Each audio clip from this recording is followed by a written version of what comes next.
ನೋಡಿ, ಒಂದು ಕಡೆ ದೇಶಾದ್ಯಂತ ನೀಟ್ ವಿಚಾರ ಎಷ್ಟರ ಮಟ್ಟಿಗೆ ಕೋಲಾಹಲವನ್ನೇ ಸೃಷ್ಟಿ ಮಾಡಿದೆ ಅನ್ನೋದನ್ನ ಗಮನಿಸ್ತಾ ಇದ್ದೀವಿ. ವಿದ್ಯಾರ್ಥಿಗಳ ಹೋರಾಟ ಕೊನೆಗೆ ಕೇಂದ್ರ ಶಿಕ್ಷಣ ಸಚಿವರ ರಾಜೀನಾಮೆಯವರೆಗೂ ಕೂಡ ಹೋಗುತ್ತೆ. ಕೇಂದ್ರ ಶಿಕ್ಷಣ ಸಚಿವರು ರಾಜೀನಾಮೆಯನ್ನ ಕೊಡ್ತಾರೆ. ಸದ್ಯಕ್ಕೆ ಹೋರಾಟ ತಣ್ಣಗಾಗಿದೆ. ಬಟ್ ಮುಂದಿನ ದಿನಗಳಲ್ಲಿ ಯಾವ ರೀತಿ ಟರ್ನ್ಗಳನ್ನ ಪಡ್ಕೊಳ್ಳುತ್ತೆ ಅನ್ನೋದನ್ನ ಕಾದು ನೋಡಬೇಕು. ಇದೆಲ್ಲದರ ನಡುವೆ ಆಗಸ್ಟ್ 1ನೇ ತಾರೀಕು ರಾಜ್ಯಕ್ಕೆ ಪ್ರಧಾನಮಂತ್ರಿ ನರೇಂದ್ರ ಮೋದಿ ಅವರು ಆಗಮಿಸ್ತಾ ಇದ್ದಾರೆ. ಆಗಸ್ಟ್ 1ನೇ ತಾರೀಕು ಮೈಸೂರಿಗೆ ಪ್ರಧಾನಿ ನರೇಂದ್ರ ಮೋದಿ ಅವರ ಆಗಮನ ಆಗ್ತಾ ಇದೆ. ಯಾವ ಕಾರಣಕ್ಕೋಸ್ಕರ ಆಗಮಿಸ್ತಾ ಇದ್ದಾರೆ? ರಾಜಕೀಯ ಉದ್ದೇಶಕ್ಕ ಪ್ರಧಾನಮಂತ್ರಿ ನರೇಂದ್ರ ಮೋದಿ ಅವರು ಪ್ರತಿ ಸಂದರ್ಭದಲ್ಲೂ ಕೂಡ ರಾಜ್ಯಕ್ಕೆ ಬರುವಂಥದ್ದು ಚುನಾವಣೆಯ ಸಂದರ್ಭ ಇದ್ದಂತಹ ಸಂದರ್ಭಗಳಲ್ಲಿ ಬರ್ತಾರೆ, ಏನಾದರೂ ಕ್ಯಾಂಪೇನ್ ಮಾಡುವಂತಹ ವಿಚಾರ ಇರಬೇಕಾದ್ರೆ.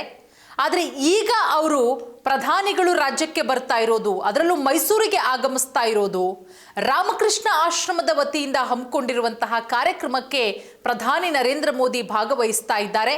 ಕಾರ್ಯಕ್ರಮದ ಸಂಪೂರ್ಣ ವಿವರ, ಎಷ್ಟು ದಿನ ಅವರು ಮೈಸೂರಲ್ಲಿ ಇರ್ತಾರೆ, ಮೈಸೂರನ್ನ ಬಿಟ್ಟು ಬೇರೆ ಜಿಲ್ಲೆಗಳಿಗೆ ಅವರೇನಾದರೂ ವಿಸಿಟ್ ಮಾಡ್ತಾರಾ, ಹೇಗಿರುತ್ತೆ ಅವರ ಕಾರ್ಯಕ್ರಮದ ಪಟ್ಟಿ ನೋಡ್ತಾ ಹೋಗೋಣ. ನೋಡಿ, ಆಗಸ್ಟ್ 1ನೇ ತಾರೀಕು ಪ್ರಧಾನಿ ನರೇಂದ್ರ ಮೋದಿ ರಾಜ್ಯಕ್ಕೆ ಭೇಟಿ ಕೊಡ್ತಾ ಇದ್ದಾರೆ. ಅದರಲ್ಲೂ ಮೋದಿ ಈ ಬಾರಿ ಮೈಸೂರಿಗೆ ಭೇಟಿ ಕೊಡ್ತಾ ಇರೋದು ಬಹಳಷ್ಟು ವಿಶೇಷ. ರಾಮಕೃಷ್ಣ ಆಶ್ರಮದ ವತಿಯಿಂದ ನಡೆದಂತಹ ಸುದ್ದಿಗೋಷ್ಠಿಯಲ್ಲಿ ಮುಕ್ತಿದಾನಂದ ಸ್ವಾಮೀಜಿಯವರು ಈ ಮಾಹಿತಿಯನ್ನ ಹಂಚಿಕೊಂಡಿದ್ದಾರೆ. ವಿವೇಕ ಸ್ಮಾರಕದ ಉದ್ಘಾಟನೆಗೆ ಪ್ರಧಾನಿ ಮೋದಿ ಮೈಸೂರಿಗೆ ಆಗಮಿಸ್ತಾ ಇದ್ದಾರೆ.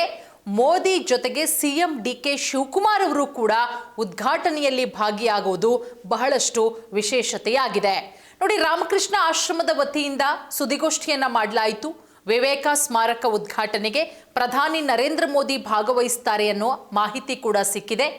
ವಿವೇಕ ಸ್ಮಾರಕ ಪ್ರಧಾನಮಂತ್ರಿ ನರೇಂದ್ರ ಮೋದಿ ಅವರಿಂದ ಉದ್ಘಾಟನೆಯಾಗುತ್ತೆ. ಆಗಸ್ಟ್ 1ನೇ ತಾರೀಕು ಮಧ್ಯಾಹ್ನ 3:30ಕ್ಕೆ ವಿವೇಕ ಸ್ಮಾರಕಕ್ಕೆ ಪ್ರಧಾನಿ ನರೇಂದ್ರ ಮೋದಿ ಅವರು ಆಗಮಿಸ್ತಾರೆ. ಅವರ ಜೊತೆಗೆ ರಾಜ್ಯಪಾಲರಾದಂತಹ ತಾವರ್ ಚಂದ್ ಗೆಹ್ಲೋಟ್ ಅವರು, ಮುಖ್ಯಮಂತ್ರಿ ಡಿಕೆ ಶಿವಕುಮಾರ್ ಅವರು, ಸಂಸದ ಯದುವೀರ್ ಒಡೆಯರ್, ಬಿಜೆಪಿ ರಾಜ್ಯಾಧ್ಯಕ್ಷರಾದಂತಹ ವಿಜಯೇಂದ್ರ, ಹಾಗೆ ಸ್ಥಳೀಯ ಶಾಸಕರಾದಂತಹ ಕೆ ಹರೀಶ್ ಗೌಡ ಅವರು ಕೂಡ ಭಾಗವಹಿಸ್ತಾರೆ ಅಂತ ಮುಕ್ತಿದಾನಂದ ಸ್ವಾಮೀಜಿಯವರು ಮಾಹಿತಿಯನ್ನ ಕೊಟ್ಟಿದ್ದಾರೆ.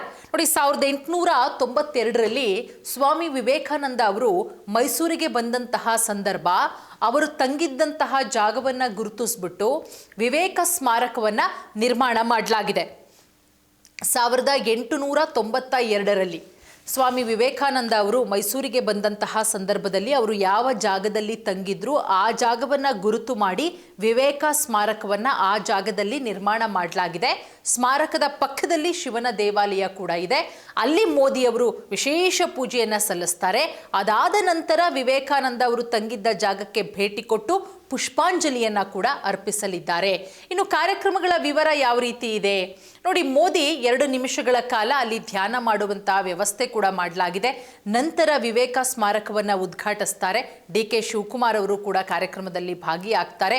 3 ನಿಮಿಷಗಳ ಕಾಲ ವಿವೇಕಾನಂದ ಅವರ ಡಾಕ್ಯುಮೆಂಟರಿ ವಿಡಿಯೋವನ್ನು ಕೂಡ ಪ್ರಧಾನಮಂತ್ರಿ ನರೇಂದ್ರ ಮೋದಿ ಅವರಿಗೆ ತೋರಿಸಲಾಗುತ್ತೆ. ಅದಾದ ಬಳಿಕ ರಾಮಕೃಷ್ಣ ಆಶ್ರಮಕ್ಕೆ ಭೇಟಿ ಕೊಡ್ತಾರೆ.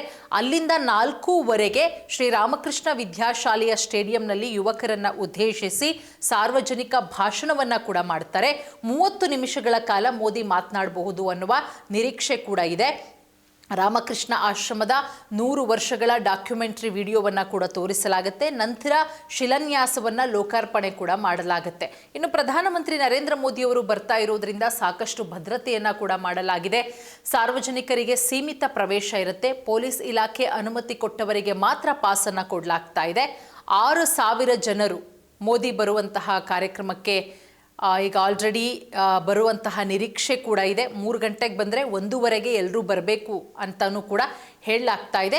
ಶಿಸ್ತನ್ನು ಪಾಲಿಸಿ ಯಾವುದೇ ರೀತಿಯ ಅಹಿತಕರ ಘಟನೆಗಳು ನಡೆಯದಂತೆ ಎಲ್ಲ ರೀತಿಯ ಮುಂಜಾಗ್ರತಾ ಕ್ರಮಗಳನ್ನು ಕೂಡ ಕೈಗೊಳ್ಳಲಾಗಿದೆ. ಒಟ್ಟಾರೆ ಮೈಸೂರಿನ ಇತಿಹಾಸ ಆಧ್ಯಾತ್ಮಿಕ ಪರಂಪರೆಗೆ ಹೊಸ ಅಧ್ಯಾಯವನ್ನು ಸೇರಿಸುತ್ತೆ ಅಂತಲೇ ಹೇಳಬಹುದು. ಹಾಗಾಗಿ ಭದ್ರತಾ ಕ್ರಮಗಳು ಕೂಡ ಕಠಿಣವಾಗಿರುತ್ತೆ. ಸಾರ್ವಜನಿಕರು ಕೂಡ ಸಹಕರಿಸಬೇಕು ಅಂತ ಸಂಬಂಧಪಟ್ಟಂಥದ್ದು ಈಗ ಆಲ್ರೆಡಿ ಇಲಾಖೆ ಹೊರಡಿಸಿರುವಂಥದ್ದು. ನೋಡೋಣ 1ನೇ ತಾರೀಕಿಗೆ ಪ್ರಧಾನಮಂತ್ರಿ ನರೇಂದ್ರ ಮೋದಿಯವರು ಮೈಸೂರಿಗೆ ಬರ್ತಾ ಇದ್ದಾರೆ.